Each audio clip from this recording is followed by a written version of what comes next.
Welcome to this session and welcome to the second day at DockerCon. It's my first time at DockerCon, so I'm really happy about it. And today we are going to present around how to process logs and metrics at scale. Originally, I was thinking how to focus more on containers, but then I realized I'm talking to some users and getting more feedback like the struggle is not how to do XYZ on containers, but because after that there is a whole world in production that sometimes goes beyond that, and understanding the basic is really important. My name is Eduardo Silva, and the creator and maintainer of this project called Fluent Bit. After that, I started a company called Calyptia, where we focus on telemetry pipelines, and I have been a CNCF and Linux Foundation friend for many, many years. So let's talk about the logging challenges. I think that this is the more important part. Nobody enjoys doing logging, right? Nobody wakes up in the morning and says, oh, I'm going to do logging and I'm going to have a blast week. It doesn't happen like that. Actually, everybody wants to solve different use cases and problems. You want to analyze how your environment is working, what's happening with your environment, and try to extract value from the information that your applications or services are delivering. And for that, you need logs, right? So logs are always like a side effect of something that you need for a higher value. And the more logs that you have, you might guess is better. But sometimes isn't it, right? The more noise you have, it's hard to hear. And where are the logs? Where are the services? And this is one common challenge that outside of the scope of just containers, if you go to any production machine, you will find that you have information coming from applications, from services, from the Linux kernel, and if you're deploying workloads on other not friendly operating systems like Windows, things get a bit more complex. If you want to extract logs from Windows, you have the Windows event logs mechanism. If you want to get your syslog messages from Linux, you have one endpoint, but also each application, like a web server, has its own way to write the information.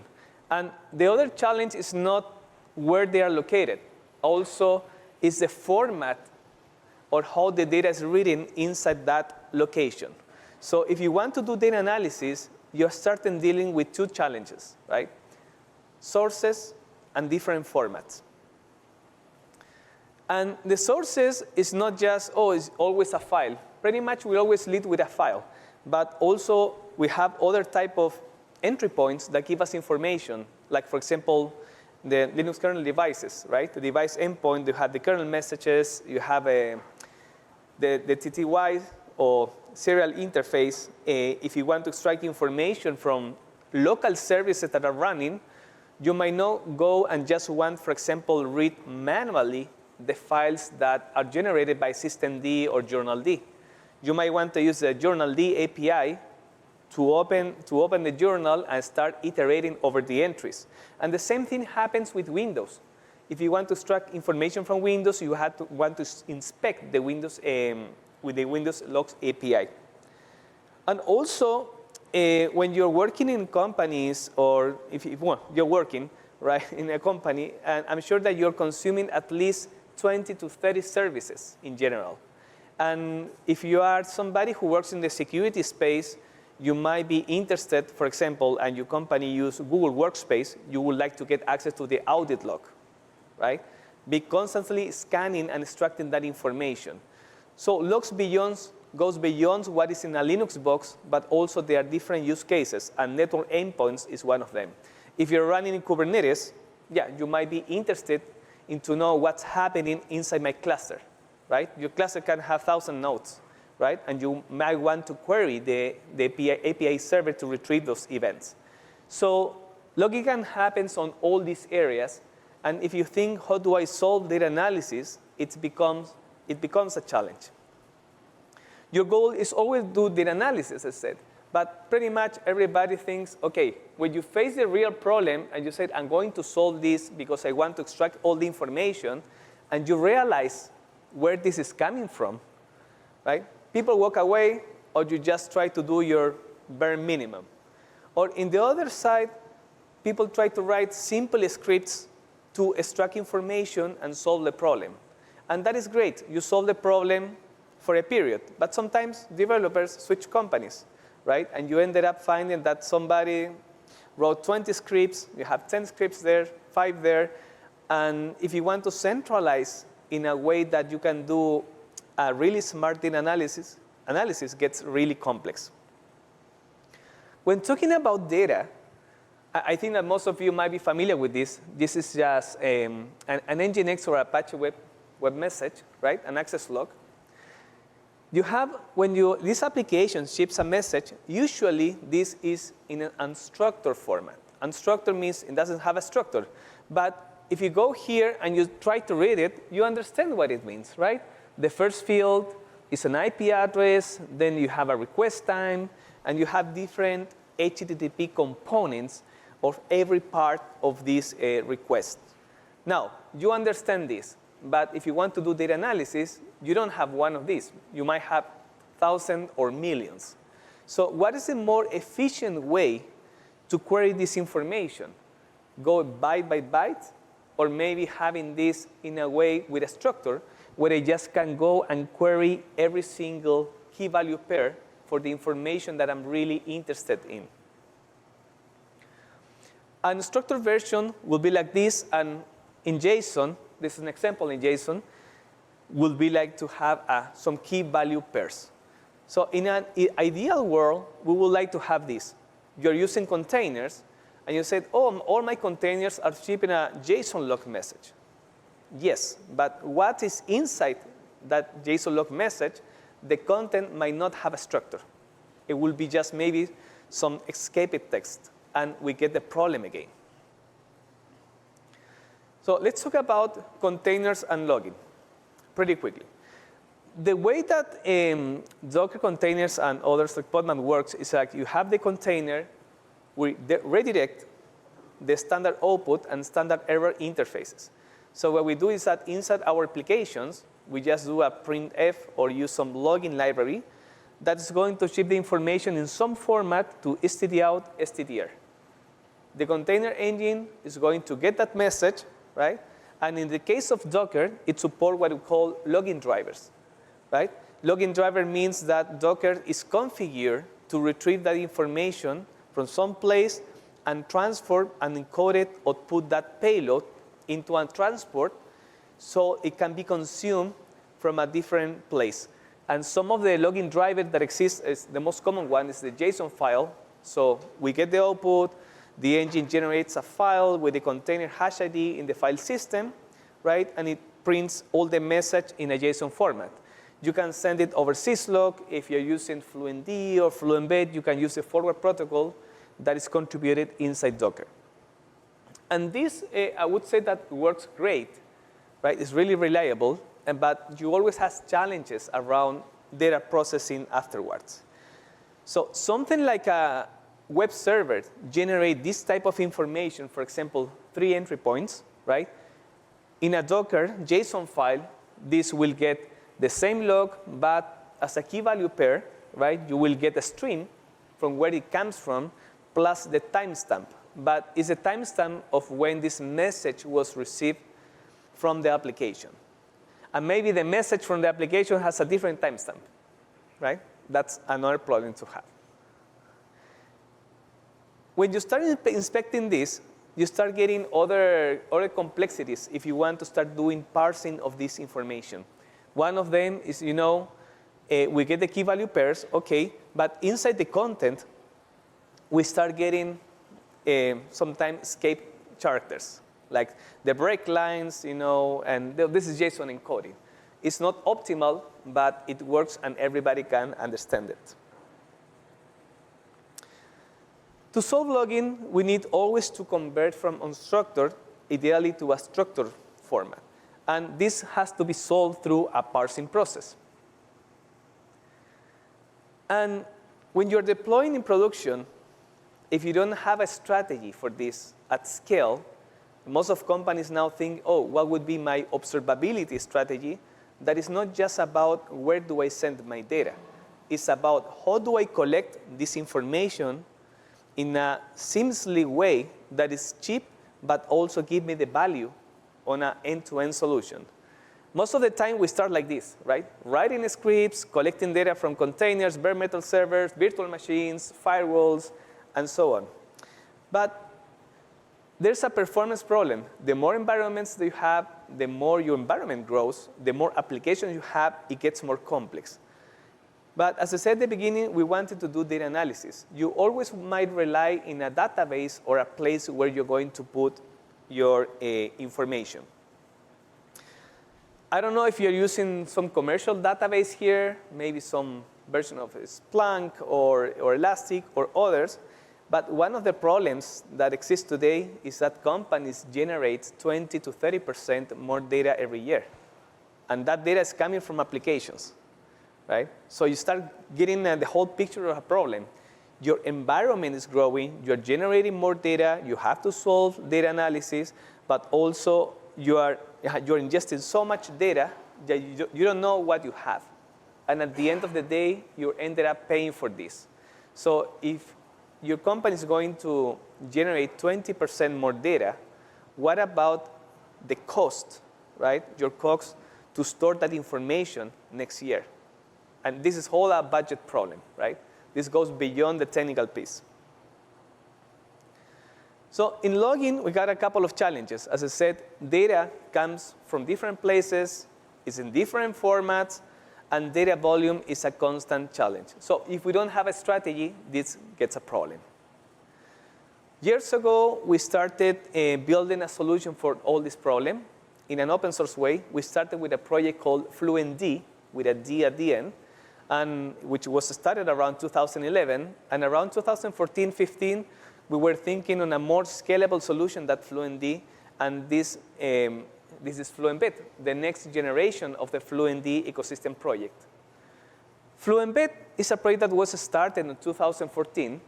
We started this project open source. We donated together with Fluent Bit to the Cloud Native Computer Foundation. Was pretty much at the same time that Kubernetes was around, the CNCF was created. So Fluent Bit was the fourth project to join the foundation, and with Fluent Bit together. One of the goals of Fluent Bit as an architecture is that it's really fast, it's very low in CPU and memory footprint in general. Also, it has a pluggable architecture that helps us to lead with different sources, different formats, but also different destinations. And when you're building a solution like this, one of the first problems that you solve is about connectivity. How do you connect different sources? You do parsing and then destinations. Now, the next level is how to empower developers to extend capabilities and do processing in a more fast and efficient way. That's why we implemented on top of this agent that is written in C language, we implemented Lua scripting, Golang plugins, but also WASM. So if today you want to create an input plugin to collect data from a source in Python or Rust, you can do it with the WASM layer. Fluent Bit and Fluent Bit are both part of the CNCF in a graduation state, and we have got a huge success in the latest years. And as of today, just from Docker Hub, this is not that ever, we got more than 10 billion downloads in total. And what we're getting here, which is really interesting, is like around 8 to 9 billion, we got them in the last 18 months. So the adoption of the cloud native environments of Kubernetes, containers, is increasing so much that also, as a side effect, as this tool is a default in the cloud native space, is also growing in adoption. Now, when we talk about observability, we cannot just talk about a logging or one specific tool. When you go to your environment, are you using Prometheus? Maybe you can raise your hand to understand if you're using it. Awesome. And maybe you're using Prometheus. Are others also using OpenTelemetry or using the Fluent ecosystem? But when you go to production, and this happens with many projects, you will find that doesn't exist just one solution that rules them all. You will find 10, 15, 20 projects, right? And in the Fluent ecosystem, instead of we becomes like a drop-in replacement and say, hey, you just have to use this and you can ditch everything else, what we do as a project, and it's kind of a product right now, is that you go and we just plug into what you have. Are you using Prometheus? Yes, we are able to scrape Prometheus metrics and ship these metrics as open telemetry or ship those metrics as Prometheus remote write, right? And also part of this, when you think about a strategy, is like it gives you the concept of no vendor lock-in. You are not depending on an agent or on a strategy imposed by a final vendor that the goal is to retain you as a customer. But if tomorrow you want to switch to another vendor, you need to have a strategy that allows you to do that easily. So imagine that Fluent Bit sits like this in the middle, where we support many sources on the left and many destinations on the right. Now, if we start talking about now the concept of a data pipeline, because all of what this agent does is a data pipeline, we have the concept of inputs or sources, which are just plugins, how to collect data from the file system or receive them from TCP, from firewalls or others. Then we got the concept of processors. Processors allow us to enrich the information, parse the information, discard. And discard, I said, because sometimes if you, for example, if you're collecting, I don't know if you got this experience collecting Windows event logs, and sometimes the security logs are just a log in XML, are huge. And you don't need all that information. But when you are collecting that information, you have the ability to say, you know what, I'm not interested into this information. I don't need to send it to my database, to my backend. I can just skip that. Once you process the information, the next step is decide, hey, where this data is going to be delivered, the destination, the backend. And that's an output destination. The destination, OpenSearch, Elastic, Kafka, Splunk, MySQL, or any kind of HTTP endpoint that you want to use to receive information. But also, we support what we call the output processors, meaning like if you're sending data to two places, there are many use cases. For example, companies try to optimize in cost and send the data, for example, everything to Amazon S3 because it's really cheap. But they also rely on Splunk. And one common use case is like I send everything to S3, but when I'm going to send the data to Splunk, if my record, one example, has 20 keys, it's huge, I'm going to just send 2 keys. So I just do some kind of reduction of my event, my record, so I just send the information that I really care about to Splunk, because that's the information I'm going to query, okay? And then we can just deliver the information. This is just a quick summary of how a data pipeline works. Internally, this needs to scale, right? Processing and collecting data is really expensive in computing time. So what we do as an agent is to have 3 principal main threads where the input plugins runs in a separate thread doing collections, some pre-parsing. We have the main agent doing scheduling, retries of those events, and then we got the output plugins that runs in its own thread too. Now, you might think that consuming and processing JSON, all these type of messages is really expensive. The most expensive part is converting the data back to JSON. When you're going to send the data to Elastic, Splunk, or other, all of them expect that your data is in JSON format. And that is really expensive because if you want to deal with different sources, different destinations, what you do is to convert the data from sources to a binary representation. We use message pack. And from message pack, then we're going to convert that back to the JSON expected by the other backend. And that's why we try to do this in a very different way. And as I said, this kind of general architecture, with Fluent, you can leverage Loki, Splunk, Elastic, and OpenTelemetry, or any other endpoint that is common here. Now, when we go to a configuration phase, and how do we envision and see a pipeline, this is a new YAML configuration format. We have the service on top that define service configuration properties. Then we define a pipeline. I don't know if the mouse is going to show up here. Yeah. Then we define the plugin, for example, tail. I have a typo here. I missed the column. This YAML won't work. But it's just to collect, for example, data from files. We are consuming the Barlog containers. Usually, this is just a Kubernetes entry point from a node. And then we apply multiline parser. And why multiline parser? Because Docker can split your messages in multiple lines and you might not get one message, one big stack trace, right? For example, might be just 100 lines, right? Or 100 records. In the example, we are applying a processor. This is a Lua scripting. If you like to do data modification on the configuration in your config map in Kubernetes, you just can apply that logic by using Lua. Same as we do processor for logs, also we have processor for metrics. Right? Fluent Bit, as a telemetry agent, can do logs, metrics, and traces. And you might think about the all overlaps with Prometheus, overlaps with OpenTelemetry. But actually what we're looking for is to provide the best experience for the user no matter what standard you are using. Yeah, so this is the metrics processor. Let's jump into this more in detail. When you're thinking about logs, the challenges with logs are different than metrics and different than traces, okay?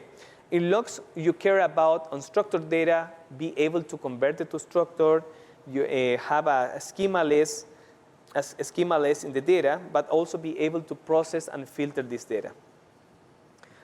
When dealing with metrics, for example, I don't know if you have used in the past StatsD or other type of metrics collection. In the new world, you would like to centralize through that other type of protocols, right? For example, in Fluent Bit, I don't know if you're familiar with Prometheus Node Exporter. Prometheus Node Exporter is a tool from Prometheus that just scrape metrics from your Linux operating system and expose them in an endpoint so Prometheus goes and extracts those, okay? But one of the challenges today is like we have tools for logs, tools for metrics, tools for traces.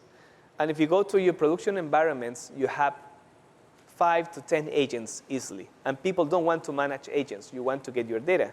So what we are doing in our ecosystem is to try to replicate, yes, copy-paste, certain functionality of those other specific agents as plugins inside Fluent Bit. I'm going to do a demo of this in a couple of minutes. So we are able to collect data from the metrics from the system and, for example, send that data out to Splunk or to InfluxDB or any type of metric database that you're using. In a nutshell, we support Prometheus scraping, Node Exporter for Linux, for macOS, which is new, and for Windows. So if you're running a Windows machine with the same agent, you can collect the Windows metrics. And also, we can send that metrics out using the Prometheus protocols. In OpenTelemetry space, OpenTelemetry is a protocol, it's a specification that supports logs, metrics, and traces. But it's mostly about a transport. OpenTelemetry has its own tools that the OpenTelemetry collector that Fluent Bit integrates or replaces in case you want to have a different type of experience. As I said, from a developer perspective, you can extend this data pipeline. When I was mentioned about input, processing, or outputs, you can extend all that logic as you want. Now, let's dive a bit on how Kubernetes logging works. If you're not familiar with Kubernetes, Kubernetes is just a cluster, a set of computers where each one has a different role, right? If we separate from a very high level, there are two roles, the master server and the node workers. Workers are the ones where the workloads are deployed. The master is just the main server that decides where to run those workloads. In node 1, in this node, or I'm going to deploy this application with 5 replicas. I'm going to choose which servers from my cluster those replicas I'm going to run. If you have a definition for a pod that generates, for example, Apache entries, I'm talking about a web server, this gets a bit complex to process. Why? Because your application is going to be deployed on a node. You don't know which one. Second, the information that your application, the web server on this case, is generating is going to be stored in a JSON file inside the node in the file system. But as I said at the beginning, this will have a specific JSON format. Now, like this, for example, you get this endpoint, and we get the stream and the timestamp. Perfect. This is pretty standard. But what is the problem? If you don't have context of data, you cannot correlate. You cannot do data analysis. because you are not going to query all the data from your cluster. You just want to say, I want to check all my logs from my application which label color equals blue, one example. But all that data around host labels, the pod name, container name, all of that is called metadata, but it's not all of them inside the node. It lives outside in the master server. So you have some data in the node, you have some data in the master server. And if you want to do data analysis, this gets more complex. So something like this that started as a simple message that somebody did a request, ideally, you want to get the whole picture of it. Right? Whole picture means the Kubernetes metadata, annotations, and other information from the Docker container or any kind of runtime that you have on that environment. And the way to solve this problem is like you can set Fluent Bit as a daemon set. And daemon set is just a pod inside Kubernetes that runs on every node, reading all these log files that are locally. With this, you collect the information and certain basic fields from the metadata, the basic ones. But then what the agent does is goes to the API server to extract all the metadata that belongs to that pod. And then it correlates all the information together, and then it finally can send all the data as one single payload to the final destination.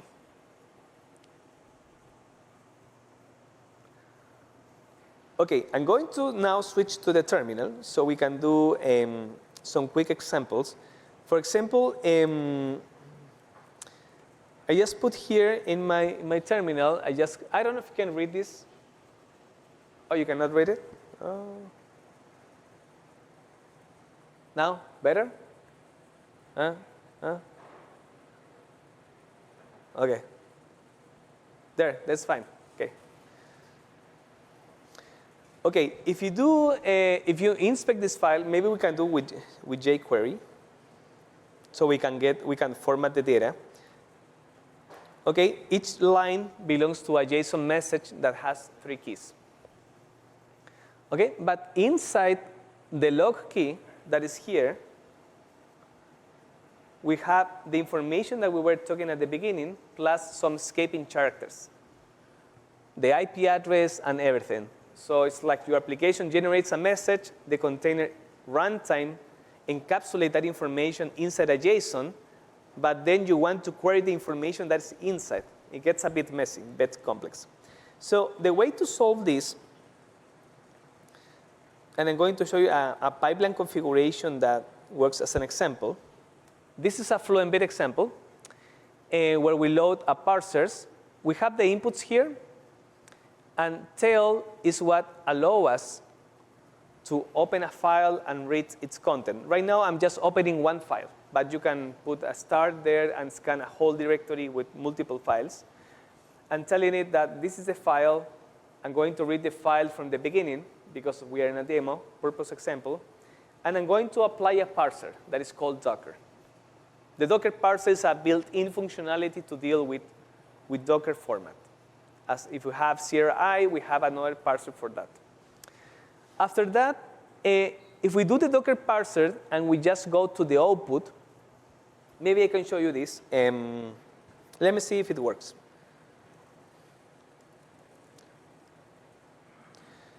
OK, I'm starting here. Vivo. Vivo is a POC tool to visualize logs, metrics, and traces that we're building in open source. So I'm going to use this to just show the information. I'm going to take this processor that is ready to go to do everything, but maybe what I can do is to just skip the processing part so you can start seeing how the data looks like. OK, I'm going to skip any processing. Just do a simple parsing and set the data. My destinations will be std out, which is my terminal. And then I'm going to use the forward protocol to send it to Vivo, which is another service running in my computer. So I'm going to run Fluent Bit. Fluent Bit and apache.yaml. So you will see here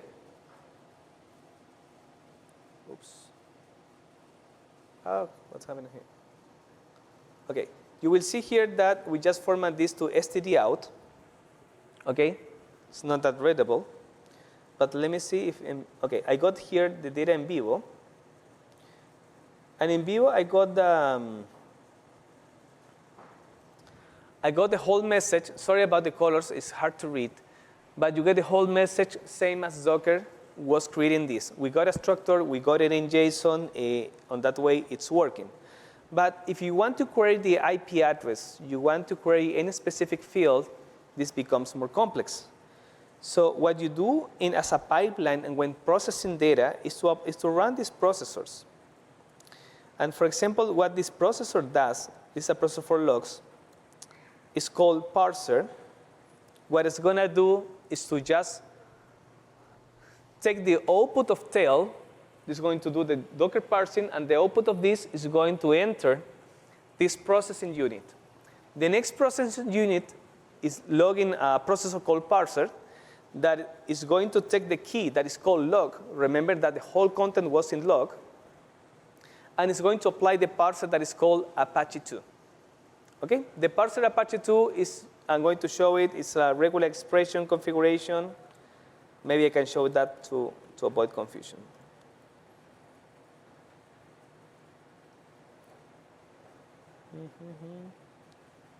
This is a Apache 2 parser. Don't get scared. The parser has a name. It has a format that is a regular expression, and then you have a whole regular expression to do naming captures. Okay? We ship this by default built in, so you don't need to write your own. We have majority of them supported, but if you need to extend and you have a very weird format, you can write your own parser in the configuration. But don't forget about that for a moment. So now I'm applying a processor. That means that the data will look different. And now if I save this and I run Fluent Bit again, and I go to, the UI was clear. Oops. Okay, I'm going to the next data here. Now you will see that I send the same data, but now all of it comes in a key value pairs. The data that was just a string inside JSON now was parsed by the processor, and now I have all key value pairs, like the host, the user, the method, the path, the HTTP code, and the size. All of this was done behind the scenes by the regular expression. So no matter how your data is encapsulated, you can just go ahead and process it in a different way. If you have, for example, most advanced use case is like you're running your Java application and you get a Java stack trace. Have you seen those? It's really small messages like 100 lines. Yeah, we can parse those too, right? So at the end, when you are sending your data to your own destination, you will get just a single message instead of 100 of lines. Now, talking about metrics, and maybe I can use the same environment. Metrics is interesting because when you're troubleshooting applications, at some point you would like to measure how the CPU, how was the CPU usage by that container, by that application. You want to understand why your application crashed, and sometimes because your application was using so much memory that the kernel or the limits by C group said, you know, you're consuming too much, it's time to die. And just kill the process, and maybe you continue to start it again, but you don't know why it crashed originally. Maybe you get a bug in your program, but also you were over-consuming resources. And from metrics perspective, one of the things that the agent can do, now I'm going to load a pipeline by using the command line instead of a YAML file. We can do that too. So for example, I'm going to load an input plugin or a source that is called node exporter metrics. And I'm going to send the output information that is being collected to the standard output, which is the same terminal. So what it does, it takes 2-3 seconds to wait, scrape the information from the system, and then it just print the data to the standard output. Maybe I'm going to move this here. Oh, let's do it in a more efficient way. I'm going to send the data to an output plugin inside Fluent Bit that is called Prometheus Exporter. Prometheus Exporter, what it does, open up an HTTP endpoint and expose the same metrics in Prometheus format. I think that most people will be familiar with that. Prometheus Exporter. Awesome. OK, the Prometheus Exporter is working on my TCP port 2021. So I can do this.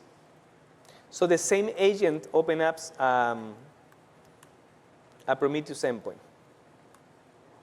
There you go. So if you are familiar with Prometheus text format for metrics, for example, this is a metric definition for the file system, the number of file nodes that exist. I think it's a typo, it should be inodes.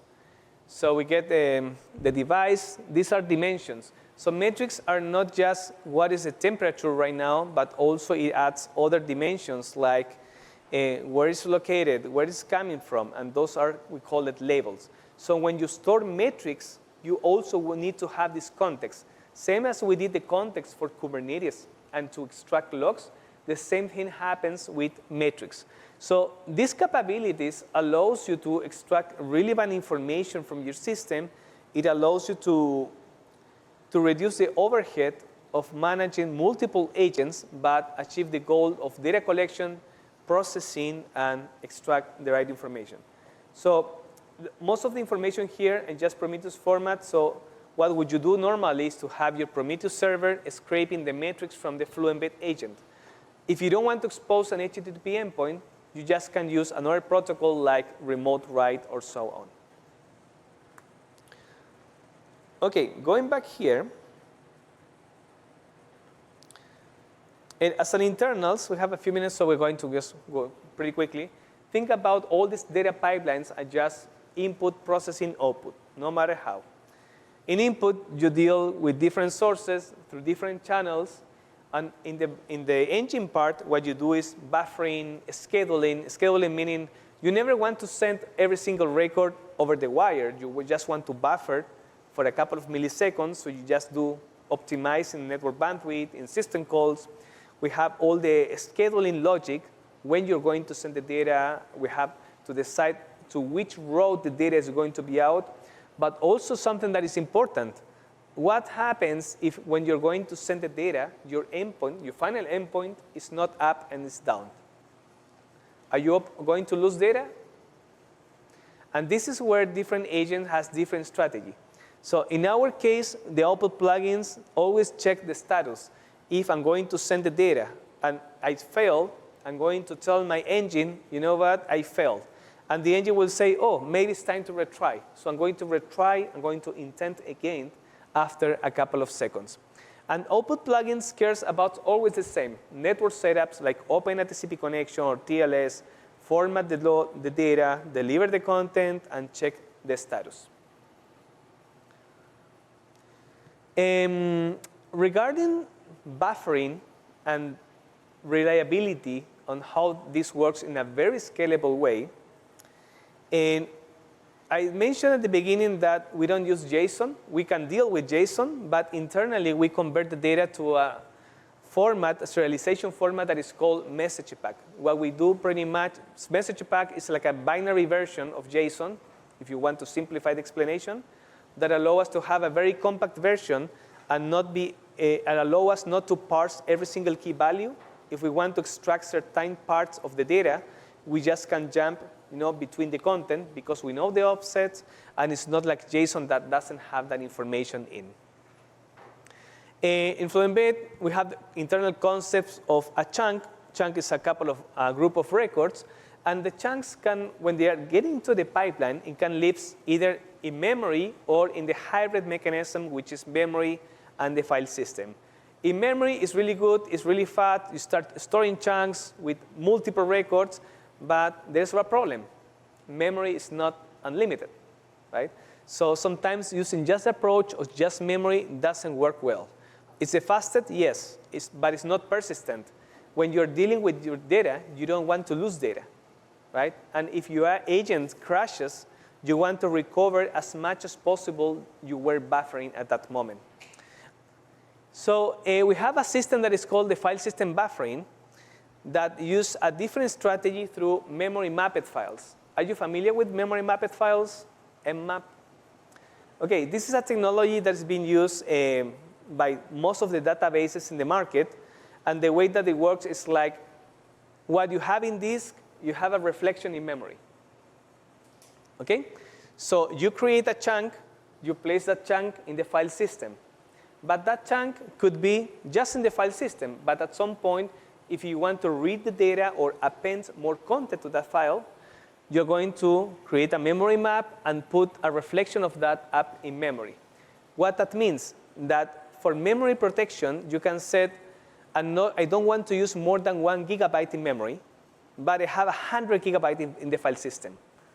And internally, what it's going to do when you have a lot of data ingestion, if you are getting to the limits of memory usage, right, what it does is just write the data to disk. But it's when about to process the data, we just do memory mapping, and we put the chunks up and down the whole time by protecting the system and also using the limits that exist around. OK, as we always said this in observability, we had to be fluent, not be a drop-in replacement.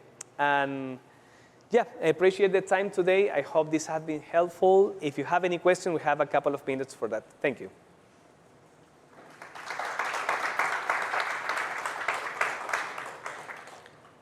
Somebody has a question. We have a microphone in there, or we can speak very loudly. I'm going to repeat the question.